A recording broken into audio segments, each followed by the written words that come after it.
whether Wendy is planning on sending out a link that has the embedded password as part of it? Is that That would be, is that your question in a form of a recommendation? Well, I got to admit, I do that for my clients so that as Yeah. soon as they click on the link, they're it's in. line Clay. Yeah. Yeah. I will, yeah, I'll make a note of that. Assuming that she took the time to figure out that that password spells trusted, you would think that she would have already handled that, but I will work on that. And Tammy, you can do that in settings. You can change the setting Okay. so that your meeting ID will include the password. I am talking with her and Gerard immediately following this, so thank you for that. So again, thank you for joining us. We've got 20 folks with us today. This is the second in the series of being able to talk about the new, Tracy just joined us, so welcome. The new mini-series that Trusted Advisors has put together. Again, the objective of the mini-series is to give you guys and gals choices for something that's short but is meaningful to help organizations in these times of challenge, whether you're using it as a marketing tool, as an informational tool, or something that you can stick in that you're already doing with clients. This one is focused on culture. Will your culture sustain these challenging times? The format is very similar to what we talked about last Friday, and will be similar to the one that we unveil this particular Friday. This one uses, and I'll walk through the specifics, I've got a mini PowerPoint for you and a Word doc to look at, but conceptually what we did with this one is we took the culture chapter and we took the emotional intelligence chapter and we're building in the use of advanced insights. So the whole concept here is the culture chapter focuses on the question, what is culture really? And the whole concept that culture will eat strategy for breakfast, and in these times that can't be even any more true, if you will. The culture chapter also talks about core values and is your culture linked to your core values? Symptoms of an ineffective culture, what does that look like? And what makes an effective culture ineffective? And we really thought that that was a section that was very relevant to these particular times, because what a lot of organizations are going to experience pieces of their organization that worked really well yesterday or really well in February, but they can't understand why it's not working so well now. So it really gets into that whole conversation of, oh my God, I thought we were a good organization. What happened? Well, nothing really went wrong inside the organization. You didn't do anything intentionally, but the world has changed. We also use emotional intelligence, and obviously a big part of emotional intelligence is what is it? And we build on Bradbury's model of self-awareness, self-management, social awareness, and relationship management. We also in that chapter add Goldman's piece on motivation, that he says that Bradbury's 4 areas are important, but motivation is equally as important. That chapter also gets into who owns emotions and feelings. And right now, there's a lot of different emotions and feelings that are going on that one might say are not standard. I don't want to use the word normal, but the fact that who owns them, how do we manage through that? You know, it also deals with the characteristics of a high level of emotional intelligence, and it also talks about the characteristics of low emotional intelligence. And then the chapter ends with 10 action steps that you can do as an individual, a leader, or as a team to improve your emotional intelligence. So this one, as we're calling mini process 2, is again to give you all some additional tools that you can see as you see fit. And one of the other things that got discussed on last Friday is, you know, you don't always have the traditional way to do a fact finding or a needs assessment.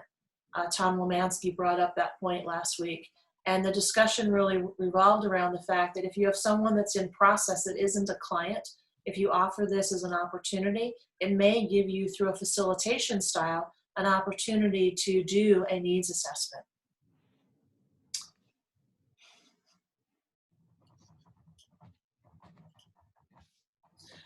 So again, the objective is similar. It's to provide that format. In this one, we're going to use organizational culture. The title of it is, Will Your Culture Sustain Challenging Times? Obviously, you can wordsmith this. We just wanted to give you a template that if you wanted to do nothing and to think about nothing, you didn't have to. Can your culture survive and sustain through these challenging times? The timeline is if you were with us last Friday, it's very consistent. Overall, it's built to be a 3 or a 4 hour time frame, but again, can be done very effectively in 2-hour sessions. The agenda is laid out in a format that you can build it pretty quickly. Again, we're using emotional intelligence and culture in the goal planning section through the LMS. Again, we're recommending that once you send the username and passwords to the participants, that you ask them to read or listen to the information 2 or 3 times prior and take notes or enter notes in the LMS or take notes on the side. We're not suggesting the 5-6 times, but you want the participants to be coming to the conversation with some content that's relevant for them to discuss. Here again, as we're talking, we use the chapters Creating and Managing a Results-Driven Culture, the Power of Emotional Intelligence. We're suggesting that this is a great way to facilitate advanced insights. And again, for action steps is the goal planning sheets.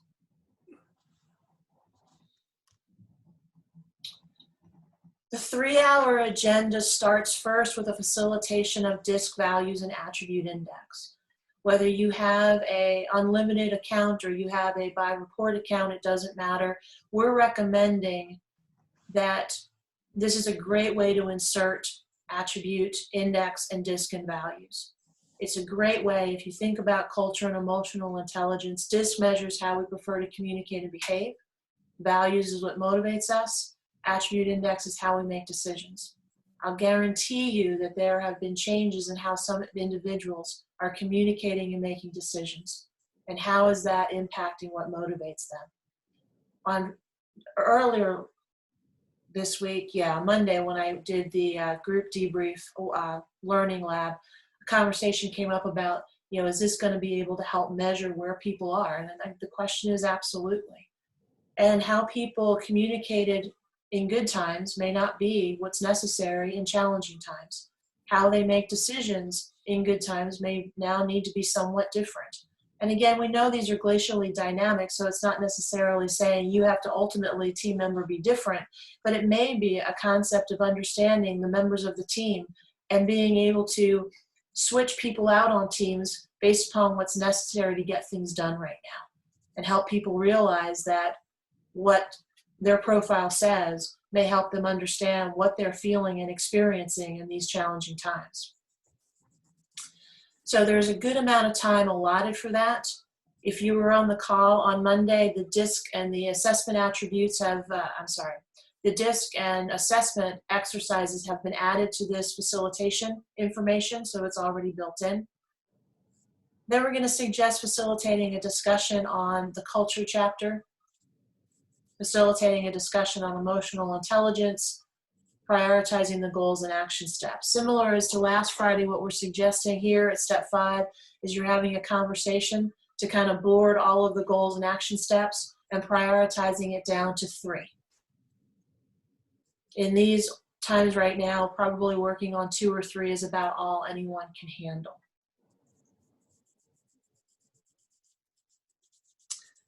The 4-hour agenda sets it up into a workshop format. Again, we're using a similar model, and we did that intentionally because if you are using or you have the opportunity to use any of these 2 or 3 with an organization, I thought having a similar facilitation experience would be beneficial. So for you, but you're all really good facilitators, so that was secondary, but for the teams. For them, if you're going to use all 3 or you're going to use 2 out of the 3, that they're experiencing a similar format so they know what to expect. So the additional hour is all about, these are the goals we picked. I'm going to send you out into Zoom breakout groups. Group 1, you're going to have goal 1. Group 2, you're going to have goal 2. Group 3, you're going to have goal 3. However you break it out. And their objective in that breakout time is to create a Y-Smart goal for that objective or that action step with a goal statement, a target date, the rewards and consequences, the obstacles, and possible solutions. From a facilitation perspective, we're suggesting that you bring them back in at a midpoint to kind of just see, are there questions? Are there things that didn't need to be clarified? As part of the facilitation notes, there are very specific instructions from a facilitator perspective of how, while they're in breakout, you as the facilitator can roam in between breakout groups. You can join and unjoin a breakout group. So if I've got Linda's group over here, I can go, she's with Lauren and Doug, I can go and I can just sit in the background and they can see me. So if they have a question, I'm unintrusive, but if they have a question, they can say, oh, Tammy's here, so let's ask her that. Or if I need to break in because I think they're getting off target, whatever the case may be, I can uninvite myself out of that. I can go to Arnie's group, he's with Al and someone else, and I can do the same thing. So while they are going back and forth in the breakout groups, you can be stealthing behind the scenes so that you can keep them on track and you can be sure that they know that you're a presence. After you do the clarification segment, there's a segment to send them back out to complete the exercise. If they were overachievers and they have everything done in bucket 2, now you can start focusing on having the group get it into action steps. Wherever they end up, what we recommend is that you send them away for the group as homework. Wherever they ended up, it's like, okay, now over the next week, I want you to meet as a team. Whether you provide them a Zoom invite, let them use yours. If you want to be there, those are some facilitated choices that you have, with the objective that within a week, and we're defining it as a week, you define it based upon what's appropriate to your group, that you go back as a group with the goal that we're going to meet again, or breakout groups rather, with a goal that we're going to meet again in a week for you to share your completed goal planning process and action steps with the whole group as a whole.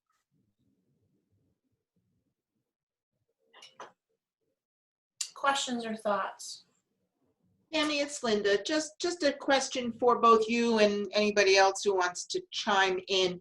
What is your feeling about how quickly or not quickly the DISC and value scores might change based on the current situation? I mean, is there, like, you know, we always say stuff changes, you know, this is a reflection of what's happened to you in the last 12 to 18 months. I guess my question is, given this thing we've been going through lately, is there like almost an instantaneous change, or does that really take some time? I'll give you my 2 cents and then we can open it up. I mean, I think we talk about they're glacially dynamic. So you look at DISC and you look at attribute index. The raw score, the naturals of DISC and the raw scores of attribute index on the externals, I don't think are going to wildly change. You know, we say in both of those that we're not suggesting they're hardwired, but those change more glacially dynamic. I think based upon the situations that your participants may be put in, you may see a change significantly in their adaptation in natural, especially if you have a high S. If they're used to going to the office every day, I mean, their head's in a freaking tailspin. High C, you know, if they're used to certain protocols and standards and things of that nature because they have a certain thing. And I think you're going to see, depending upon, you know, how the person processes, you could see some changes in the internals. It's like, oh my God, am I going to get my job back? That role awareness and that self-direction, and that could impact, you know, our self-esteem.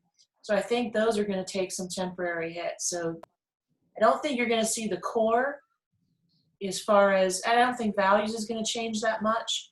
That was going to be my next question. Do you see values changing? It's like, you know, this is how I used to think, but oh my God, my circumstances have changed dramatically. So the emphasis needs to shift a little bit. I think the fear and the unknown is going to show up in the internals of attribute index. Okay. And I think some of the craziness is going to show up in the adaptation of DISC. But I'll throw it out to the group because there's a lot of other really smart people on this call. Yes, we do. Well, I can tell you just as an anecdote, I just got a report back like yesterday from somebody. I just had to do it, and her her natural S is a 99, and her adaptive S is a 60. So there you go. Yeah. Now, then to that point, Tracy, do you have a before where you can say she was a 99 and I'm making this up, a 72? Yeah, I don't. This is the first time I've done this with her. Yeah. So I think it's very much a random bit of data, but there it is, you know. I think we also too want to be careful to not impose that. Sure. But definitely, if you have a before and now you're looking at an after, that would be an interesting exercise to have that conversation. Yeah, I mean, I'm certainly curious. It'll be interesting. I haven't debriefed her yet, so it'll be interesting to see how that debrief goes, what she has to say about it. So Awesome. Other thoughts? Tammy, I have a little bit of a question. Some of the people I am speaking with, actually a number of the people I've talked with in the last couple weeks are taking a long, hard look at what they're doing and where they're going and why they're doing it, and are really thinking again about almost everything. And I'm wondering if some of that might ultimately be reflected in values. Yeah, absolutely. So one of the thoughts and background is that high stress situations like this tend to amplify your base characteristics. So if you're, for instance, stubborn, or you're a high D, for instance, you might be even more high D in a case like this. And so we tend to emphasize what we're strong with. I had a session this morning with a team leader, scientific guy, and what we did was go through all of the profiles of his people and ask, first of all, what are the styles of leading each person, and then how do we think this person will adapt to the new remote environment based on the characteristics we see. And it was pretty useful. Thank you, Grant. That's awesome. Hmm. Any other feedback to Linda's question or to Lauren's comment? So if you were with me on Monday, some of this is going to look a little familiar, but it's very relevant. These are now stored on the affiliate website in the intermetric section. So if you weren't with me Monday, what we created are some team reports. So if you are going to be debriefing, this is just not a very fancy spreadsheet that we created so that literally you can input the data and create a color-coded presentation to be able to show your participants and your team where they might fall. So it allows you, it is manual, but at least it's set up so that you can easily go in and do the 0.5, 0.7 exercise, and very clearly create a visual for your teams so they can see how they're interacting together. Again, as I mentioned on Monday when we were talking about team debriefs, on team debriefs, I kind of recommend that you take off the internals. Now, this team doesn't show any real glaring examples of it, but I've seen team debriefs where we've had some team members have a bunch of 4s, and I'm a strong believer that that conversation should happen one-on-one with permission to discuss it in the group, if at all. But the internals are on here because you are all adults and you can handle it accordingly. So you have a sample for attribute index. You've got a sample for DISC, again, color coding, the highs and the lows, but then also color coding the strongest relationship. And as logic would have it, you have the same thing for values. So the spreadsheet that's housed on the affiliate website under the intermetrics section has the sample, but also gives you 3 blanks so that you don't have to recreate it. I just took pictures of the samples for the sake of this particular conversation. Hey, Tam, just a point from the systemic side of me that says you put those templates in there and I saved them to my computer. But when you put the templates in, you left the names in that column. So I had to manually take the names out so that it was a true template. Oh, okay, we can make it. Just a point of order. No big deal.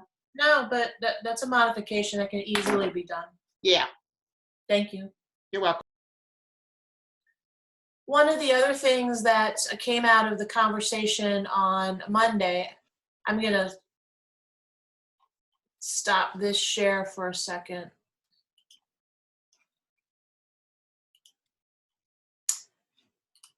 Nancy Taylor was part of our group on Monday, and she said, this is a really great idea, but I really stink at, writing something up as it relates to inviting people to participate in something that would offer the assessments and provide them value.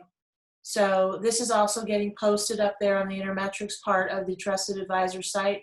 It's a one-page invite, basically focusing on, our organization is brand, and I'm speaking as if I'm speaking as you, the affiliate. Our organization is brainstorming ways that we could provide different value during these challenging times. Your teams are valuable assets, but it's never become clear that your teams are even more valuable during rapid fire change. And I'm not reading it word for word, but the core is how can you make sure your team is ready and prepared for the rapid changes we are experiencing daily? How can you help your employees better understand how these unprecedented times have impacted them personally? And why does that even matter? How have these current times impacted your team members' communication skills? How have these current times impacted your ability to make decisions? What personally motivates your team members to stay the course and make a positive difference? How can your organization leverage the power of your teams to manage through today's challenges while creating a platform of growth? Again, edit it as you see fit. This is a template. Nancy Taylor asked if we would create one. This has been looked at by a couple of folks. They really liked it. It gives you something to start with. If you want to modify it to your style, please, we don't hold any editorial, ownership on this. Again, our objective in these times is to see if we can create things that you can use quickly and effectively. And then it basically ends that we use a series of assessments that provide the answers to those questions, that shows us the what, the why, and the how of the individual. And wouldn't it be awesome to know that as you plod through these times? So I know it's a boring Word document, but I at least wanted you to be able to physically see it. And it's already put up. It's already been put up on the affiliate website in the Intermetrics section with that spreadsheet that we just talked about.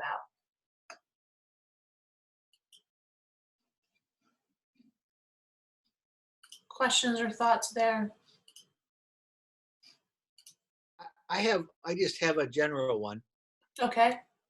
and this can be done at the end of this call, but I'm wondering if people are selling the assessments differently from a pricing perspective now versus the way they did prior, to try to encourage even more people to use the assessment tools. But we don't have to stop what you're doing to be able to do that. I only have one more slide, and that's just the details. So again, this uses different amounts of chapters, so we can't assume the pricing. This is different pricing than it was last Friday. This one's a little less expensive because we're only using 2 chapters. So the regular pricing, if we were shipping a hard copy in LMS, is $82 and $74. As we've been talking about, if you use these, your facilitation guideline comes to you at no cost. We didn't want to assume you would make this assumption, but obviously your advanced insight, reports or account pricing is not included in that. That would be through your Intermetrics account. The discounted pricing, and I've got your names written down as promised, like we did last Friday, for you sharing a half hour of your time with us today. I will send you this PowerPoint, and I'll also send you that invitation letter so you don't have to dig for it. Okay, great. Thank you. So with that, anybody have any thoughts or comments to Doug's question? Before we get to Doug's question, Tam, I just have a question for you. I don't remember if it was Monday's call, last Friday's call. The days are running together. I have Yeah, neither do I. I know. There was some talk about exercises, and I asked where they lived, and you were going to look into that. They live in the intermetric section of the affiliate website. Thank you. You're welcome. And since you were so nice to show up, I will send all 20 of you that as well. Oh. So, feedback for Doug's question? At you pricing it or doing it any differently? You know, Doug, I'm going back to, what was it, last week when Brian was floating the idea that we should be doing 40 of these a month. And, you know, I just understood from that conversation that, you know, his charge to us is going to be the same, whether, you know, buy them collectively. But as far as offering them out, I was going to personally, I haven't done one yet, but I was going to personally do a lot of them for free, just to get the interest and goodwill for business later. Is that what you mean? I'm all over the board. I mean, typically, a lot of the assessments that I do tend to be $450 a head is what I typically build in.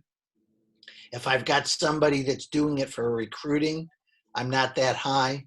I typically work with them and I price it in terms of kind of doing a train the trainer with them, kind of a mini version of that where I walk them through the first 2 or 3 in a lot of detail. And when I say a lot of detail, I'm talking about taking 90 minutes to debrief them in terms of what these assessments really can tell you.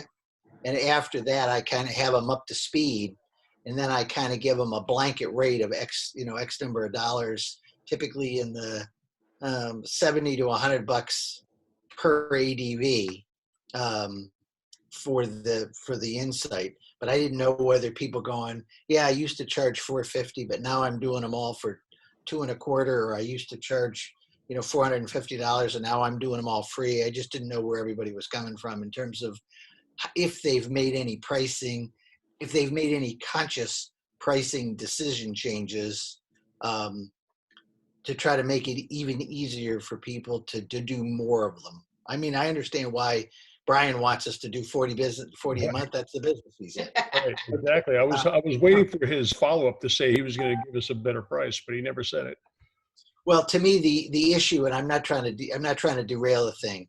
40 a month for me means that I'm investing 60 hours a month in debriefing people, because I'm not a 25-minute debriefing guy. I'm not a 99D, so to me, it's a lot. My debriefs are a lot more in depth than what I think Brian is doing. So he's talking about investing 20 hours a month, and I'm talking about investing 60. That's a big difference. But I'm curious in terms of how if anybody, where anybody else is, just kind of how are they normally pricing this stuff out with when they're selling it?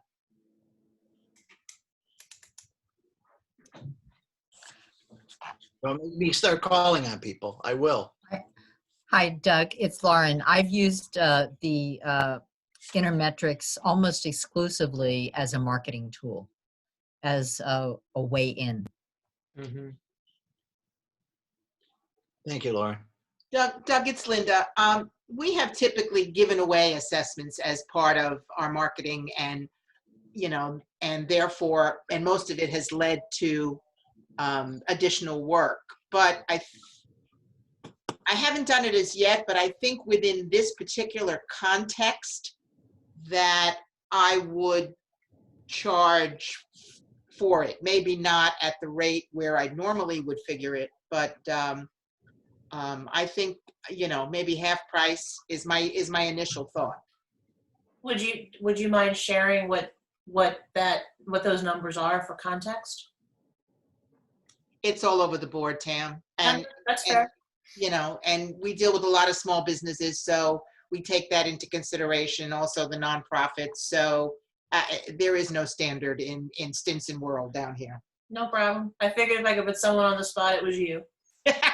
Oh, thanks a lot. Hey, Doug. Yeah. Well, I've always used a pricing of somewhere like $350 to $500, and doing those where there's not much of a debrief. I agree with you. It's around that $100 range. Another point of reference, when I was in a corporate role. We were buying these, it was actually through a different organization, but we were paying $300 just for the instrument. So, Mhm. you know, I talked to a guy with the same product, begin, not one of our affiliates, at a meeting, and he was charging $750, which kind of, you know, I guess good for him if you can sell them for $750. But I've always thought $350 to $500. But I agree with everybody else that I end up using them as a marketing tool more often than that. But those are some of the numbers. I know someone who uses LinkedIn a lot, and they can find people on LinkedIn and charge $500. So those are the numbers I've heard thrown around, if that helps anybody. That helps a lot. Thanks. It gives me context. Yeah. Yeah. Thank you, Bob. Hey, Bob, can I ask you a question? Sure. When it comes to finding people on LinkedIn, can you go a little deeper on that? Not really, unfortunately. I've dug into it a little bit, but not as much as I should have. 'Cause it's actually an affiliate. But let me, if I have your information, we can talk anyway about some of these meetings we've been on and this strategy of 40 and all that kind of stuff, if you want. Okay, are you on the new, our new, I can't remember what we call it. Black. Slack, yeah, Yes, I'll find you there. yeah. Thank you. By the way, if you haven't downloaded Slack changed their app last night, and there's an updated version. So if you haven't updated, please do. Thank you, Doug. We're about 4 minutes over. Anybody have any final thoughts or questions? Yeah, I'm good. All right. So appreciate your participation. Next week will be the third of the 3, and that title is Building Teams Today for Success for Tomorrow. Again, similar thought process, but we're going to have some differences in that one as well. So I will this afternoon send all of you a copy of this PowerPoint, the assessment exercises, and the letter. Your gift for spending half of your lunch hour with me. Thank you. Hey, Tammy, one more question. Unfortunately, I had to miss Wednesday's Learning Lab. Is that up on the affiliate site now? Yes. It should be. Thank you. Yep, It you're is. very welcome. All right, guys, continue to do good stuff, and Thank you. Have a continue to great stay weekend. safe. Take care. Happy Easter. Happy Passover. Easter. Stay safe. Happy Passover.